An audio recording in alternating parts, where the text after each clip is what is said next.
আজকে যে ম্যাথমেটিকা আয়ত্তের যে কৌশল বিষয়ে যে আলোচনাটা ছিল, কিছুক্ষণ আগে আমি জানতে পেরেছি আমাদের ডাক্তার জুয়েল রব স্যারের প্রচন্ড ঠান্ডা লাগছে আজ 2 দিন ধরে। উনি ভাবছিলেন যে আজকে উনি ক্লাস নিতে পারবেন, কিন্তু ফাইনালি আমাকে জানালেন আসলে ক্লাস নেওয়ার মতো পরিস্থিতি তার নেই।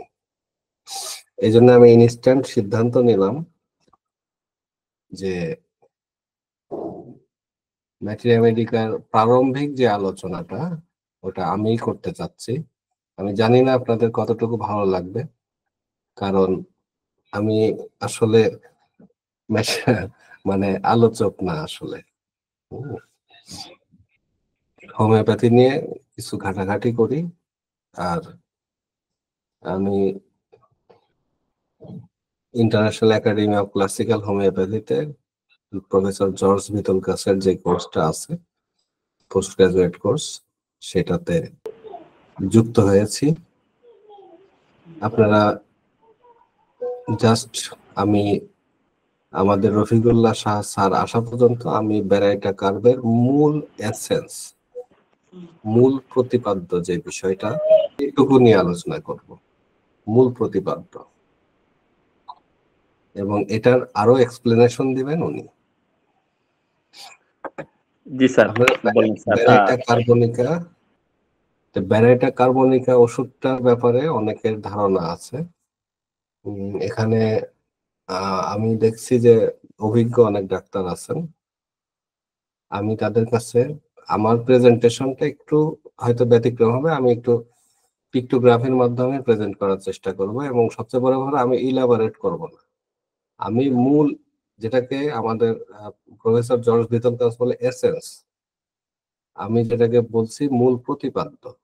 মূল প্রতিপাদ্য, এই মূল প্রতিপাদ্যটা নিয়ে কিছুটা আলোচনা করতে চাচ্ছি। আপনারা অনেকেই জানেন যে ব্যারাইটা কার্ব ওষুধটা শিশুদের ক্ষেত্রে প্রচুর ব্যবহার হয়ে থাকে, বৃদ্ধদের ক্ষেত্রে ব্যবহার হয়ে থাকে, এবং শারীরিক ও মানসিক গ্রোথ যেখানে ব্যাহত হয় সেখানে প্রচুর ব্যবহার হয়ে থাকে। কিন্তু এই ওষুধটার মনে রাখার একটা খুব ইম্পর্টেন্ট থিং হচ্ছে যে ব্যারাইটা কার্বের মূল এসেন্সটা যদি আপনারা, আমি শুধু ব্যারাইটা কার্ব বলবো না, প্রত্যেকটা ওষুধের ক্ষেত্রেই বলবো, ওষুধ মনে রাখার একটা সর্বোত্তম পন্থা হচ্ছে মানে ওষুধের মূল প্রতিপাদ্য, ওষুধের মূল চিত্রটা মনে রাখা। যেরকম আমরা বাইরে গেলে দেখি এটা একটা বিল্ডিং, এরকম শেপ হলে একটা বিল্ডিং হয়, এরকম শেপ হলে একটা গাছ হয়, এরকম শেপ হলে একটা পর্বত হয়, এরকম শেপ হলে একটা নদী হয়। ঠিক অনুরূপ ভাবে ওষুধগুলো মনে রাখার জন্য আপনাকে একটা মানে যেটাকে কম্প্রিহেন্সিভ কনসেপ্ট, একদম জিস্ট একটা কনসেপ্ট মাথার মধ্যে গেঁথে রাখতে হবে, এবং সেটা চেষ্টা করতে হবে যে আপনার পরিচিত জন, আপনার এই ধরনের মানুষ সচরাচর আমাদের সমাজে অ্যাভেলেবেল, আমরা এই মানুষগুলাকে মনে রেখে ওষুধটাকে মনে রাখতে পারি। তার ভিতরে ব্যারাইটা কার্ভ রোগী, ব্যারাইটা কার্ভের আচরণগত বৈশিষ্ট্যগত মানুষ প্রচুর আমাদের সমাজে, এবং বহুল ব্যবহৃত ওষুধের মধ্যে ব্যারাইটা কার্ভ একটা অন্যতম ওষুধ।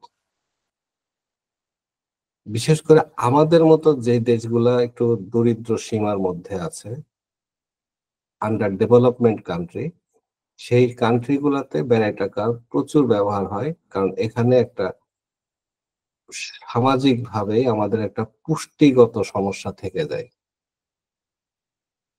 অর্থাৎ খাবারের যে পুষ্টিগত জন্মধান, জেনেটিক্যালি আমরা একটু দুর্বল, এইসব বিবেচনায় এই ওষুধটা প্রচুর ব্যবহার হয়ে থাকে আমাদের এই সাবকন্টিনেন্টে। ব্যারাইটা কার্ভের, আপনারা জানেন যে ব্যারাইটা কার্ভের মূল, একদম মূল কনসেপ্ট হচ্ছে অপরিপক্কতা, ইনম্যাচুরিটি, সর্বক্ষেত্রে ইনম্যাচুরিটি। ব্যারাইটা কার্ভের এই কথাটাই হচ্ছে সবচেয়ে ইম্পর্টেন্ট, যে তার সর্বক্ষেত্রে আমরা ইনম্যাচুরিটি লক্ষ্য করব। তার মেন্টাল, তার ইমোশনাল, তার ফিজিক্যাল, সর্বক্ষেত্রে। আমি যেটা বোঝাতে চাচ্ছিলাম সেটা হচ্ছে ব্যারাইটা কার্ভের মেন থিম, ব্যারাইটা কার্ভের মেন থিমটা হচ্ছে ইমম্যাচুরিটি, ইমম্যাচুরিটি, অপরিপক্কতা। আপনারা এইটা যদি মনে রাখেন, ইমম্যাচুরিটি, ঠিক আছে, অপরিপক্কতা, মেন্টাল, ইমোশনাল এবং ফিজিক্যাল, অল লেভেল, অল লেভেলে তার আপনার অপরিপক্কতা দেখা যায় এবং সেলফ কনফিডেন্সের মারাত্মক অভাব। আমি এই ছবিটা দিয়ে বুঝাচ্ছি যে বয়স হয়ে গেলেও তার ভিতরে একটা শিশু সুলভ বিষয় অর্থাৎ অপরিপক্কতা বিদ্যমান থাকে। এই ছবিটা দিয়ে আমি এটা বোঝানোর চেষ্টা করছি। হয়তো আপনারা এই ছবিটা মনে রাখলে আপনাদের জন্য একটু সহজ হবে। দ্যাট মিনস তার অল লেভেলে একটা অপরিপক্কতা পরিলক্ষিত হয়। এটা হচ্ছে ব্যারেটা কার্ভের একদম মূল কথা, মূল কথা। এইটা মনে রাখেন এবং এর সাথে এবার আপনারা নিজেরা এক্সপ্লেন করেন। আমাদের সমাজে আপনারা এরকম বহু মানুষ দেখতে পারবেন যে বয়স হয়ে গেছে কিন্তু বাচ্চাদের মতো আচরণ করে। আমরা বাচ্চাদের ক্ষেত্রে দেখি বয়স হয়ে গেছে হাঁটা শিখে নাই, বয়স হয়ে গেছে তার দেখতে এখনো তার এজ অনুযায়ী গ্রোথটা মনে হচ্ছে কম, বয়স হয়ে গেছে কিন্তু তার হাইট বাড়ে নাই। ঠিক আছে, এক কথায় আপনারা একটু চোখ বন্ধ করে খেয়াল করেন শুধু এই কথাটার উপরে যে ইমম্যাচুরিটি অল লেভেল, এভরিহোয়ার ব্যারেটা কার্ভে আপনারা ইমম্যাচুরিটিটা একদম স্পষ্টভাবে দেখতে পাবেন। এবং আমাদের পেশেন্টদের মধ্যে, রোগীদের মধ্যে, আত্মীয় স্বজনের মধ্যে হিউজ পরিমাণ আপনি ব্যারেটা কার্ভ পাবেন। আপনারা অনেকেই দেখছেন যে একজন একটা বাচ্চা হয়েছে, 1.5 বছর হয়ে গেছে এখনো হামাগুড়ি দেওয়া শেখে নাই, হাঁটা শেখে নাই, বা আহ বয়স হয়ে গেছে 2 বছর বয়স হয়ে গেছে কথাই শেখে নাই।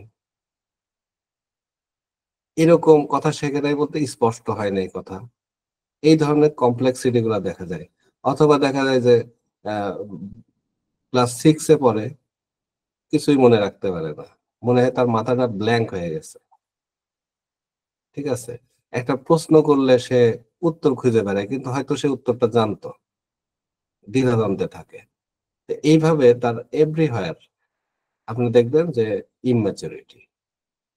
এটা হচ্ছে একটা ব্যারেটা কার্ভের মনে রাখার প্রথম সূত্র। এবং আমার এই ছবিটা মনে রাখবেন, আশা করি ছবিটা আপনাদের অনেক উপকারে আসবে, কারণ একটা বয়স্ক লোক হাতে ফিটার, বাচ্চাদের পোশাক পরা, মানে শিশুদের মতো আচরণটা মানে এইটার মিন আমি এটা হচ্ছে আপনার অ্যালিগরিক্যাল। আমি বুঝাইছি যে বয়স হয়ে যাচ্ছে মানে তার যে গ্রোথ হওয়ার কথা সেটা হচ্ছে না। ঠিক আছে, যাই হোক আমরা এবার পরবর্তীতে আসি।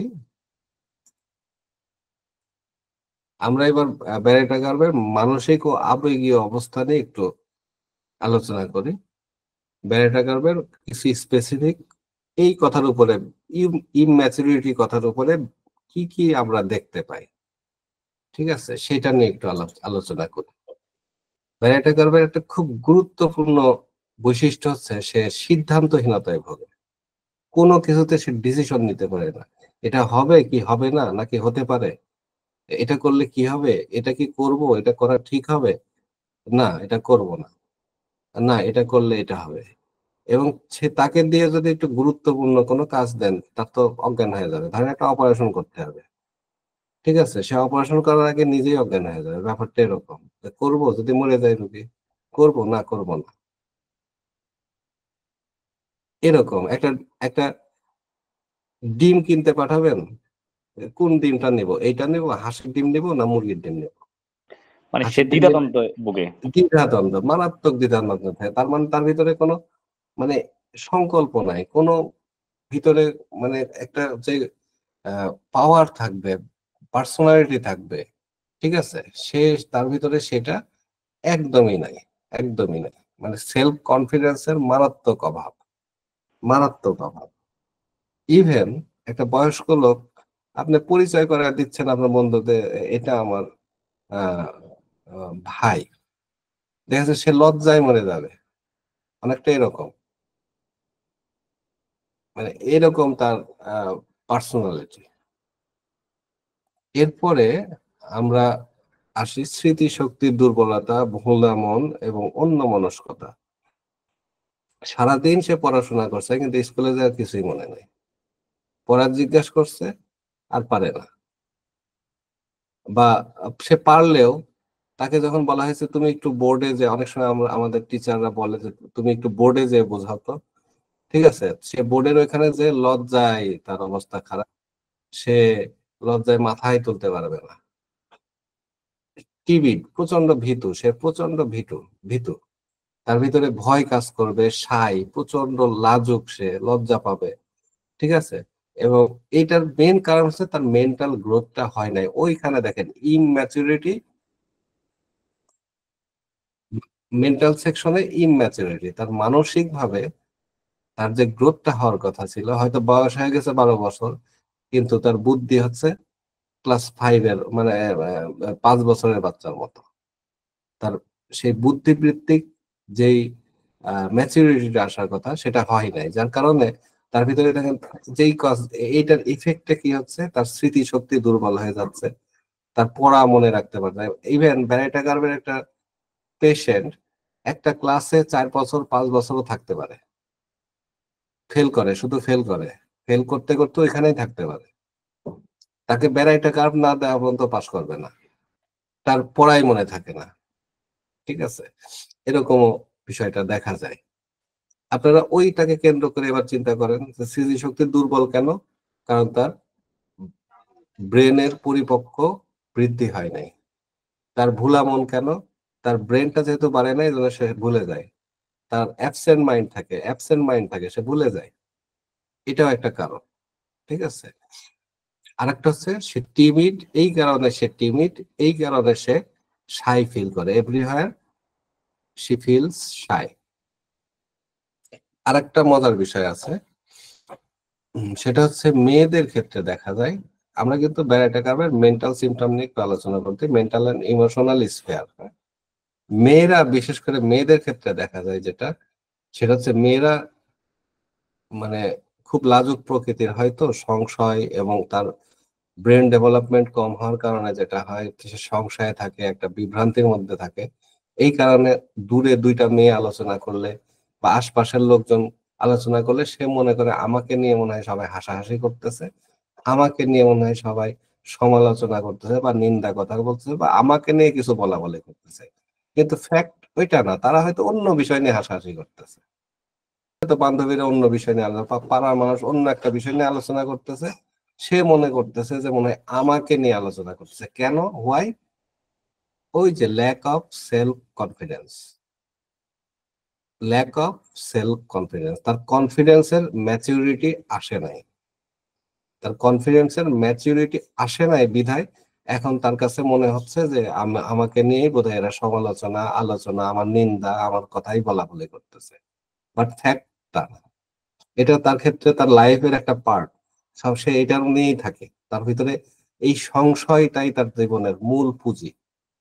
এই সংশয় নিয়েই সে সারাটা জীবন পার করে, যতক্ষণ না তার প্রপার ট্রিটমেন্ট, তার শরীরে ব্যারাইটা কার্ভ প্রপারলি না পড়বে, ততক্ষণ এটা থাকবেই। এরপরে আমরা আরেকটা মেন্টাল সিমটম নিয়ে আলোচনা করি, সেটা হচ্ছে যে বড়দের মধ্যে, যেটা বলছিলাম, বড়দের মধ্যে শিশু সুলভ ভাব। মানে বড় হয়ে গেছে। ইভেন আমি আমি দেখছি আমার এক ফ্রেন্ড আছে, অনেক বুদ্ধিমান, এবং তার প্রচুর পড়াশোনা, প্রচুর সে চিন্তা করে, প্রচুর চিন্তাশীল, কিন্তু আচরণ এবং আচরণ চাইল্ডিস্ট, এক কথায় চাইল্ডিস্ট। এমন এমন কর্মকাণ্ড করে, মাঝে মাঝে হাস্যও লাগে, রাগও লাগে, যেটা তার বয়সের সাথে মানায় না, যায় না। ঠিক আছে, এটা আমি ছবি দিয়ে বোঝাচ্ছি যে একটা লোক হ্যান্ডশেক করতে আছে আর সে ইয়ার্কি মারতেছে অন্যভাবে। অর্থাৎ তার বয়সের সাথে এটা ম্যাচ করে না। তার মানে কি, সেই দেখেন একদম প্রধান কথা ইমম্যাচুরিটি। সেই প্রধান জায়গায় যত আমি যাই আলোচনা করি দেখবেন যে ওইখানে মিলে যাচ্ছে, ইমম্যাচুরিটি। এরপরে আমি আরেকটা ছবি দেখাই, এটা হচ্ছে শিশুদের ক্ষেত্রে এটা প্রচুর দেখা যায়। শিশুদের জন্য কিন্তু খুব মারাত্মক একটা ওষুধ ব্যারাইটা কার্ভ। সবসময় মনে রাখবেন যে ইমম্যাচুরিটি, মানুষ দেখলে পরে সে একদম মানে কাচুমাচু করে পালানোর রাস্তা খোঁজে।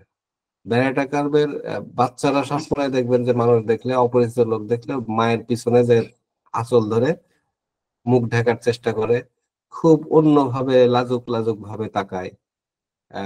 এইটা তো আমাদের কমন চিত্র, আমরা এই জিনিসগুলো প্রচুর দেখি আমাদের সমাজে। এই জিনিসগুলো কিন্তু প্রচুর আছে। আমি যেটা বলছিলাম যে আমাদের সোসাইটিতে, আমাদের এই আন্ডার ডেভেলপমেন্ট কান্ট্রি বা দরিদ্র সীমার মধ্যে যেসব কান্ট্রি গুলো আছে, সেখানে ব্যারাইটা কার্ভে আমরা প্রচুর রোগী পাবো। আমাদের আমাদের আহ সংস্কৃতি, আমাদের জীবনযাত্রার মান, এসব কারণে। কারণ এই যে গ্রোথ হচ্ছে না, তার পিছনে দুইটা কারণ কাজ করতেছে। একটা হচ্ছে জেনেটিক্যালি প্রবলেম, সাসেপ্টিবিলিটি তার ভিতরে আছে।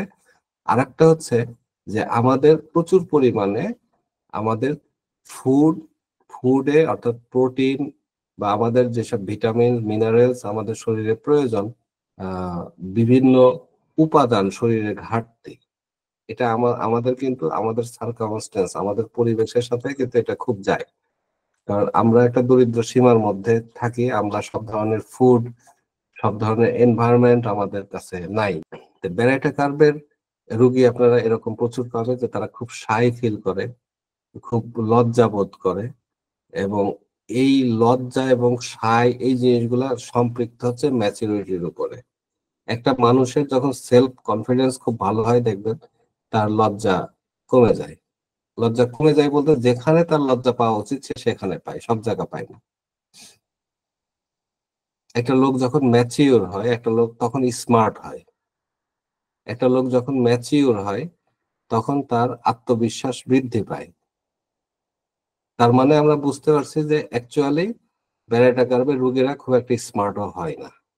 কারণ স্মার্ট হতে গেলে, স্মার্ট শব্দের অর্থ হচ্ছে যেখানে যে কাজটা করা উচিত, ঠিক আছে, সেই কাজটা করাই হচ্ছে স্মার্টনেস। যেখানে আপনার হাসা উচিত হাসা, যেখানে লজ্জা পাওয়া উচিত লজ্জা পাওয়া, যেখানে কান্না করা উচিত সেখানে কান্না করা। আমি আজকে আবারও বলি, আমি কিন্তু মূল আলোচক না।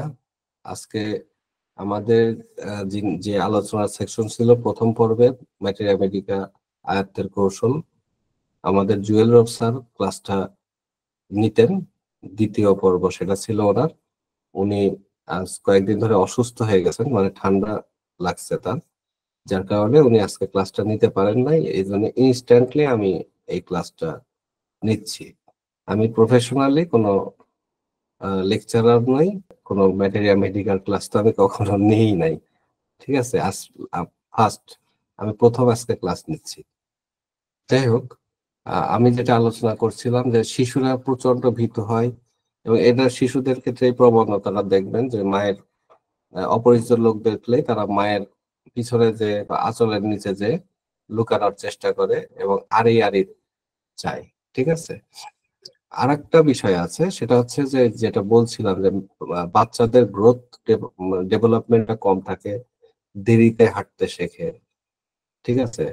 এমনও হয় যে, এমনও দেখা যায় যে ব্যারাইটা কার্ভের রোগীরা, বাচ্চারা হাঁটতে 3 বছর সময় লেগে গেছে, 3 বছরে হচ্ছে ভালো করে হাঁটা শেখেনি।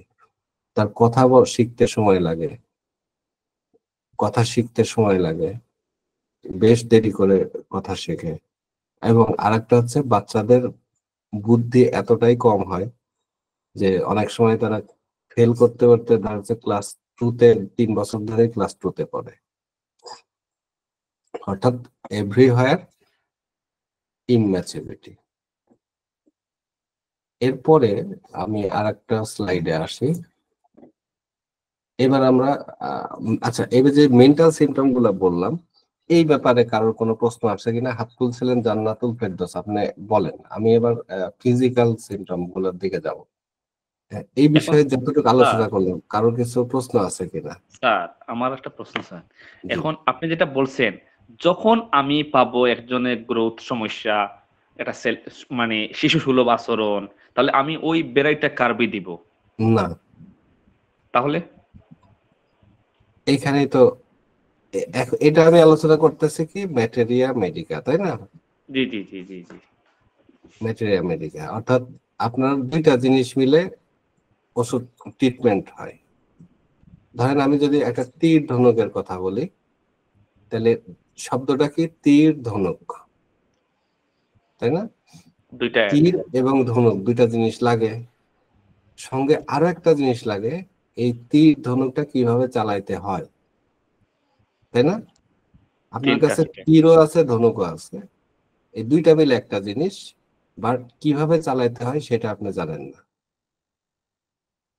আপনারা দেখবেন যে বিশেষ করে যারা পাখি শিকার করে, পাখি যদি আকাশে ধরেন 90 ডিগ্রি অ্যাঙ্গেলে আছে, সে তার তীরটা ছড়ে আপনার 105 ডিগ্রি অ্যাঙ্গেলে সাপোজ, বা 115 ডিগ্রি অ্যাঙ্গেলে সে তীরটা ছড়ে। কেন? সে জানে তার তীর অত দূর যাইতে যাইতে পাখিটা এত দূর আসবে, আসলে তার বুকে তীরটা লাগবে। উড়ন্ত পাখি, কথা বুঝছেন? অর্থাৎ ফিলোসফি, হোমিওপ্যাথি, মূলত হোমিওপ্যাথি বলতে হোমিওপ্যাথির ফিলোসফিটা বোঝায়, ওষুধটাকে বোঝায় না, তীরকে বোঝায় না, ধনুককে বোঝায় না, মূলত বোঝায় তীর ধনুককে কিভাবে চালাইতে হয়। সেইটা হচ্ছে মূলত হোমিওপ্যাথি, দ্যাট মিনস অর্গানন এবং হোমিওপ্যাথিক ফিলোসফি। মেন যেই বিষয়টা সেটা হচ্ছে যে এই যে আমি যেই লক্ষণগুলো আলোচনা করলাম বা করতেছি, এই লক্ষণগুলোর সঙ্গে সার্বিকভাবে আপনারা যদি দেখেন যে একটা বাচ্চার গ্রোথ হচ্ছে না, তার মানে সে তার বেড়াইটা কার্ভ লাগবে, ব্যাপারটা সেরকম না। ব্যাপারটা হচ্ছে এরকম যে আপনারা পাজেল দেখছেন না, পাজেল ইয়েগুলা বাজারে পাওয়া যায় মিলানো মিলানো, এই যে বক্স মতো থাকে, আপনার সবগুলা মিলাইতে হয়, উল্টা পাল্টা থাকে মিলাইতে হয়। অথবা আমি আপনাকে বলি, ধরেন একটা একটা গাড়ির ছবি দেওয়া আছে, কাটা কাটা কাটা, এখন সবগুলাকে আপনার ওই কাটা অংশ দিয়ে গাড়িটা তৈরি করতে হবে। এটা হচ্ছে পাজেল। ওই গাড়ির শেপ যতক্ষণ আপনি মিলাইতে না পারবেন ততক্ষণ পর্যন্ত গাড়ি তৈরি হবে না। তাহলে বিষয়টা কি দেখা যাচ্ছে? ব্যারাইটা কার্ভের আমি শুধু বলছি মেন্টাল সিমটম কিছু, শুধু মেন্টাল সিমটম দিয়ে বা তার শুধু আপনার গ্রোথ হচ্ছে না শারীরিক, এইটা দিয়ে ব্যারাইটা কার্ভ হয় না। তার সাথে লাগবে মেন্টাল সিমটম, তার সাথে লাগবে তার পছন্দ অপছন্দ, এরকম সবগুলা পোর্শন লাগবে। এবং আরো কি লাগবে, সেটা হচ্ছে তার তার হিস্ট্রি, তার পারিবারিক হিস্ট্রি। এই সব কিছু মিলে যখন আপনার টোটালিটি অফ সিমটম অর্থাৎ লক্ষণ সমগ্রতা যখন মিলবে, ব্যারেটা কার্ভের সাথে ম্যাক্সিমাম বা ব্যারেটা কার্ভের সাথে সিমিলিমাম হবে বা সিমিলার হবে, তখন আপনি ব্যারেটা কার্ভটা প্রয়োগ করতে পারবেন, আদারওয়াইজ নট। এই সিমিলারিটি, ওষুধের স্বতন্ত্রতার সাথে রোগীর স্বতন্ত্রতা, এই দুইটা যতক্ষণ আপনি মিলাইতে না পারবেন তখন ব্যারাইটা কার্ভ নাও হতে পারে। ক্লিয়ার বিষয়টা? স্যার এখনো আমি পরিপূর্ণ ক্লিয়ার নাই স্যার। আমাকে পরিপূর্ণ আরেকটু ক্লিয়ার না, ধরেন জি আমি স্যার। আপনাকে কাভার্ড ভ্যান আছে না, কাভার্ড ভ্যান গুলো তো দেখছেন, মালামাল ব্যান পরিবহন করে। ব্যান ব্যান দেখছি জি। হ্যাঁ, ভ্যান পিছন গাড়ি না, কাভার্ড ভ্যান, যেটা চারিদিকে মোড়ানো থাকে। ওই যে মোড়ানো থাকে বলতে উম, আপনার স্টিল দিয়ে ঘেরা থাকে, যে বক্সের মতো গাড়ি, কাভার ভ্যান যেগুলোতে পণ্য পরিবহন করে, ঢাকা থাকে যেগুলো, দেখছেন না ওইগুলো? জি স্যার, ট্রাকের মতো কার্গো মানে কুরিয়ার কার্গো, সার্ভিসের রাইট, গাড়ি বলে কার্গো এরকম বলে কিছু। এগুলো, কার্গো। কার আচ্ছা, এই কার্গো গাড়িতে এই কার্গো গাড়িতে যদি আমি আপনারে বলি যে আপনি 1 টন তেল লোড করে নিয়ে যান, নিতে পারবেন? আমি তো নিতে পারবো না স্যার। কেন? কেন? কারণ কারণ হচ্ছে তো আমি তো ড্রাইভার নয়, না চালানো না না, সম্ভব না। ড্রাইভারের জন্য না, তো ড্রাইভিং তো পরের বিষয়। কার্গো গাড়িতে তো, কার্গো গাড়িটা তো তেল লোড করার জন্য না, মূল বিষয়টা হচ্ছে ওইখানে। কার্গোটা তেলের জন্য অয়েল ট্যাঙ্কার আছে, ওটা আলাদা, তাই না? কার্গো জি জি, গাড়িতে তো এমনি মালামাল পরিবহনের জন্য। তেলের জন্য তার মানে নয়। কি? তার মানে কি কার্গো গাড়ির জন্য সদৃশ্যপূর্ণ দ্রব্য যদি না হয় তাহলে আপনি নিতে পারবেন না, পারবেন? পারবো অয়েল না। ট্যাঙ্কারের জন্য যদি অয়েল ট্যাঙ্কারের জন্য যদি আপনাকে বলা হয় যে অয়েল ট্যাঙ্কারে আপনি আপনি বড় বড় পাথর বা বড় বড় ইট নিয়ে যান, এটা সম্ভব আপনার নয়। সম্ভব না। কেন? সিমিলার, ম্যাচিং হচ্ছে না, মিলতেছে না। অর্থাৎ মানে যে যে জিনিসটা, যে জিনিসের সাথে যেটা যেই ম্যাচ করে। জিনিসের সাথে যেটা, তার মানে পূর্ণাঙ্গ ভাবে মিলতে হবে। হ্যাঁ, আপনি পাথর নিতে পারবেন না, কার্গোতে আপনি তেল নিতে পারবেন না, ব্যাপারটা এরকম না, পারবেন। কার্গোতেও আপনি তেল নিতে পারবেন, কিরকম? যদি তেল আবার ওই রূপচাঁদার মতো ছোট ছোট প্যাকেট করে করে নেন তখন নিতে পারবেন, তাই না? আপনি যদি পাথরগুলাকে বালুর মতো বানায় নেন তাহলে অয়েল ট্যাঙ্কারেও আপনি পাথর নিতে পারবেন, কিন্তু সেটা হবে ভুল পদ্ধতি এবং সেটার লিমিটেশন একটা নির্ধারিত পর্যন্ত নিতে পারবেন, কিন্তু ওই শেপের সাথে পূর্ণাঙ্গ ভাবে মিলবে না। ঠিক আছে? ক্লিয়ার? আমি বিষয়টা কি বুঝাইতে পারছি? জি স্যার, এখন অনুরূপ বুঝতে ভাবে পারছি। হোমিওপ্যাথিক ওষুধের সাথে যদি রোগীর চিত্র না মেলে তাহলে সেই ওষুধটা প্রয়োগ করা যায় না। এখন প্রশ্ন হচ্ছে, ওষুধের চিত্রের সাথে তো পূর্ণাঙ্গ ভাবে নাও মিলতে পারে, 80% মিলছে, 20% মেলে নাই, ওকে, নো প্রবলেম। 80% যদি মূল বিষয়, ওই যে মূল প্রতিপাদ্য সেইটা যদি মেলে, মূল তাহলে প্রতিপাদ্য ছিল কি? ব্যারাইটা কার্ভের ইমম্যাচুরিটি অপরিপক্কতা, all everywhere over, immaturity. Everywhere immaturity, not only physical immaturity. Immaturity তার মেন্টাল লেভেলে, তার ইমোশনাল লেভেলে, তার ফিজিক্যাল লেভেলে। যখন আমরা এই দুইটা জিনিস, আমরা এই তিনটা জিনিসকে কম্পাইল করে এক জায়গায় করব, তখন দেখা যাচ্ছে যে তার ব্যারাইটা কার্ভের সঙ্গে মিলে যাচ্ছে, এবং যখন মিলে যাচ্ছে, আমি যখন ব্যারাইটা কার্ভ প্রয়োগ করব তখন দেখবেন যে ম্যাজিকের মতো কাজ করবে। স্যার, ঠিক আছে আচ্ছা, স্যার, আরেকটা প্রশ্ন স্যার। ইমোশনাল এক- মেন্টাল লেভেলের আর কোনো কোশ্চিন আছে কিনা? কারণ আমাদের রফিকুল্লাহ স্যার চলে আসবেন কিছুক্ষণের মধ্যে, আমার আর একটা সেকশন আছে, আমি একটু শেষ করবো আর কি। স্যার, একটা শিশুর দেখা গেল অ্যালার্জি আছে হুম হাত মানে পায়ে, পায়ের হুম নিচে আছে, পায়ের একবারে নিচে পর্যন্ত আছে, মনে করেন ছোট ছোট ছোট ছোট গুটা আছে, এই ছোট হুম ছোট ছোট ছোট সমস্যা করে পায়ে, মানে হাঁটুতে আছে এরকম। রাতের বেলা বেশিরভাগ দেখা যায় রাতের বেলা একটু বৃদ্ধি পায়, রাতের বেলা, হুম রাতের ক্ষেত্রে বৃদ্ধি পায়। এবং মনে অপরিপক্কতা যেটা ইমেচুরিটি আছে, হুম ঠিক আছে আছে। এখন এক্ষেত্রে তারে কি করণীয়? আমি কিন্তু এটার উত্তর দিয়েছি। সেটা হচ্ছে আপনাকে তো কেস টেকিং করতে হবে। কেস টেকিং বলতে আপনার তার হিস্টোরিটা নেবেন না, তার সম্পূর্ণ কেস টেকিংটা তো করবেন, করার পরে তো আপনি সেখান থেকে বের করবেন যে কোন ওষুধটার সঙ্গে ম্যাচ করে, তাই না? জি ইম্যাচুরিটি যে অনলি ব্যারাইটা কার্ভে আছে তা তো না, আরো ওষুধে আছে না ইম্যাচুরিটি।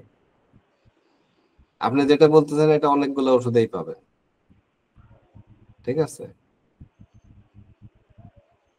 হ্যাঁ, তবে একটা জিনিস থাকে, সেটা হচ্ছে লেয়ার। লেয়ার থাকে। লেয়ার বলতে আপনার একটা মানুষের একটা, যখন একটা ক্রনিক রোগ হয়, বিশেষ করে ক্রনিক রোগের ক্ষেত্রে যেটা থাকে সেটা হচ্ছে তার লেয়ার আকারে রোগগুলা বহিঃপ্রকাশিত হয়। দেখা যাচ্ছে প্রথম সুপারফিশিয়াল লেয়ারে ছিল ব্যারাইটা কার্ভ, তারপরে ছিল আপনার আহ অন্য একটা ওষুধ, এইভাবে লেয়ার কয়েকটা স্তরে থাকতে পারে। ঠিক আছে, সেটা অন্য বিষয়। যাই হোক, আমি যেটা আলোচনা করছিলাম, আমি সেখানে এসে আপনার ওই ঘুরে ফিরে যেভাবে বললাম যে আপনি একটা ওষুধ মনে রাখার জন্য যেটা আপনাকে মনে রাখতে হবে সেটা হচ্ছে ওষুধের মূল কথাটা কি, সে তার মূল সাবজেক্টটা কি, সেই সাবজেক্টের উপরে বেস করে দেখবেন সবকিছু ডিপেন্ড করে। স্যার। আপনার তো লেখা আছে স্টার ইউটিউব, নাম তো আমি বুঝতে পারছি না, হাত তুলছেন। হ্যাঁ স্যার। স্যার, স্যার আমি বাংলা, আমি স্যার ভারত থেকে বলছি স্যার। হ্যাঁ স্যার আমি বলেন। একটা বিষয় জানতে চাইছি যে আমি ধরো আপনি যে ব্যারাইটা কার্ভের যে আলোচনাটা করছেন, যে কোনো রোগের ক্ষেত্রে যদি ব্যারাইটা কার্ভের সমস্ত কিছু লক্ষণ মিলে যায় তাহলে কি দেওয়া যেতে পারে? অফকোর্স সে পাঁচড়া হতে পারে বা হয়তো সমস্ত কিছু মাথায় মিলবে না, আঘাত লেগে। সমস্ত কিছু মিলবে না, আপনার মূল এসেন্সটা মিলতে হবে। এটাকে বলে এসেন্স প্রেসক্রিপশন, ঠিক আছে? আর আপনি যেটা বলছেন সমস্ত কিছু মিলে, এটাকে বলে টোটালিটি অফ সিমটমস, ঠিক সব আছে? সব সব মিলবে না, 100% মিলবে না। 60% মিলে যদি, তাহলে বেড়াইতে কার্ড দেবো নাকি স্যার? 60% এর মধ্যে দেখা যাচ্ছে ব্যারাইটা কার্ভের এসেন্স বাদ দিয়ে বাকি অনেক কিছু মিলছে। স্যার দেখা যাবে আহ, এইটা মেলাতে গিয়ে 3-4 রকমের ঔষধ চলে আসছে, সেখানে হ্যাঁ, স্যার কোনটার উপরে বেশি করে ডিপেন্ড করবো, মানে এটার উপরে কোনটার উপরে বেশি? এইটা ডিপেন্ড করবে আপনার সুপারফিশিয়াল লেয়ারে কোনটা আছে, এটা বুঝতে হবে আপনাকে। এটা আমরা যখন আলোচনা, আরো আরো তো আলোচনা আছে, আমাদের লেভেল অফ হেলথ জানতে হবে এটা, স্যার একটু ঠিক আছে? শর্টে একটু যদি শর্টে ডিটেলস একটু বুঝিয়ে দেন তাহলে একটু খুব ভালো হয় স্যার। আসলে আসলে শর্টে হোমিওপ্যাথি তো শর্টে হয় না, ঠিক আছে?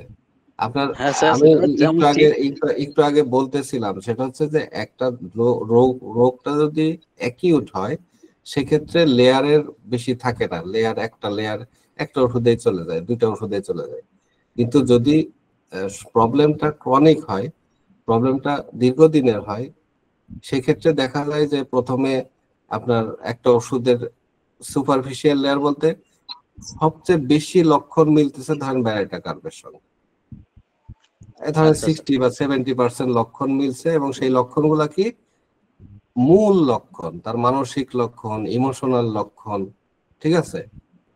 জি স্যার, সংক্ষেপ, 101 সংক্ষেপ স্যার। যেমন আপনি বলছেন স্যার, মানে যতটুকু বলছেন আমি বুঝতে পারছি। পরবর্তীতে বলেন, শুনতে যে পাচ্ছি। অপরিপক্কতা বা বেড়াইটা কার্ভ বিষয়টা আমি বুঝতে পারছি স্যার। আপনার ধন্যবাদ স্যার। আরেকটা জিনিস স্যার, ওই যে অপরিপক্কতা কোন কোন মেটারিওমেটিকা মানে মানে বেড়াইটা কার্বনিকা, আরো তো অনেক আছে না?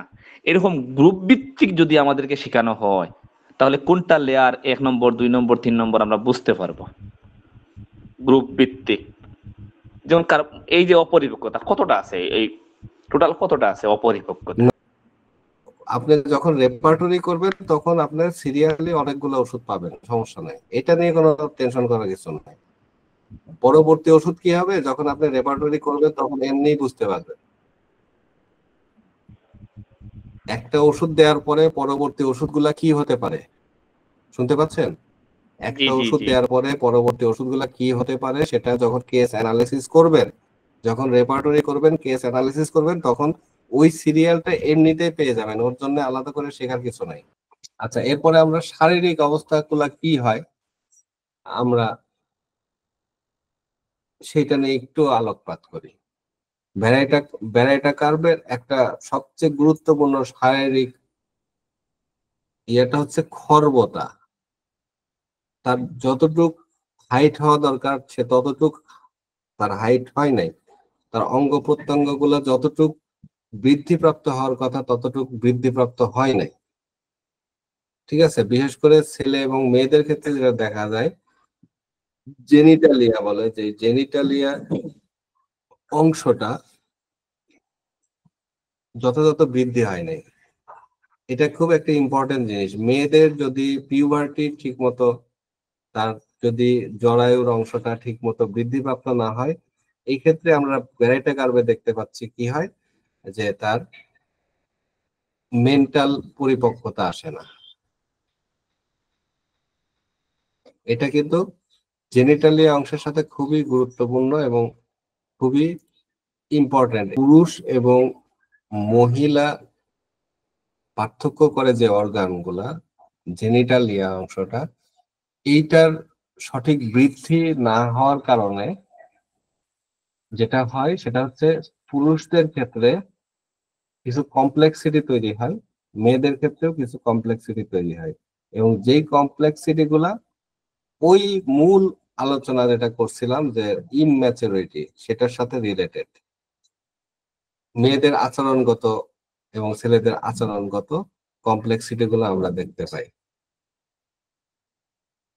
আর একটা ফিজিক্যাল সিমটম এর মধ্যে আমরা আরেকটা গুরুত্বপূর্ণ, এটা তো বুঝছেন যে শর্ট হয়, তার গ্রোথটা কম হয়, অপরিপক্কতা হয়, তার বৃদ্ধিতে প্রতিবন্ধকতা সৃষ্টি হয়, যার মধ্যে ছিল কি ওই যে হাঁটতে কম দেরি দেরি লাগে, কথা বলতে দেরি হয়, তার যতটুকু হাইট হওয়ার কথা ছিল অতটুকু হয়নি।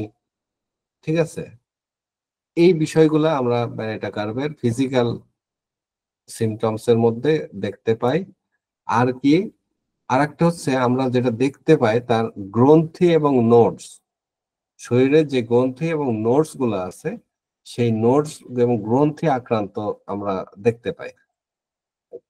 বিশেষ করে আপনার গ্রন্থি সমূহের মধ্যে পুঁজ জমে, বিশেষ করে সার্ভিক্যাল বা ঘাড়ের সাথে যে গ্রন্থিগুলা থাকে, প্যারোটিপ কানের কাছে যেগুলা থাকে, ইঙ্গুইনাল কুস্কির মধ্যে যেই